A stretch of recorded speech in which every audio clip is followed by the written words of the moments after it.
সূর্য ওঠার সময় 19 বার বিসমিল্লাহ পড়লে কি হয় আপনি জানলে অবাক হয়ে যাবেন। আপনি যদি সূর্য ওঠার সময় 19 বার বিসমিল্লাহির রহমানির রহিম এটার আমল করতে পারেন তাহলে ইনশাআল্লাহ আপনার ঘরে রহমত নাজিল হবে, বারাকা নাজিল হবে।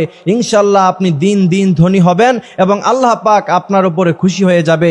এবং আপনি যখন আল্লাহ পাকের কাছে কোনো কিছু চাইবেন আল্লাহ পাক অবশ্যই আপনার কথা শুনবে এবং কবুল মঞ্জুর করবে। আল্লাহ রাসূল সাল্লাল্লাহু আলাইহি সাল্লাম বিসমিল্লাহর এত বেশি ফজিলত বর্ণনা করেছেন যা সচরাচর অন্যান্য কোন আমলের এত বেশি ফজিলত তিনি বর্ণনা করেন নাই। যারা স্টুডেন্ট আছেন অর্থাৎ যারা পড়াশোনা করছেন তারাও এই আমলটি করবেন, অথবা যারা একটু বয়স্ক হয়ে গিয়েছেন বিভিন্ন কাজে কর্মে ব্যস্ত হয়ে পড়েছেন তারাও এই আমলটি করবেন। সূর্য ওঠার সময় 19 বার পড়বেন বিসমিল্লাহির রহমানির রহিম। এটার এত বেশি ফজিলত আপনি শুনলে অবাক হবেন। আল্লাহ রাসূল সাল্লাল্লাহু আলাইহি সাল্লাম বলছেন তোমরা যে কোনো কাজ করতে যাও যদি বিসমিল্লাহ পড়ো সেখান থেকে শয়তান চলে যায়। তোমরা স্বামী স্ত্রী মিলনের সময় যদি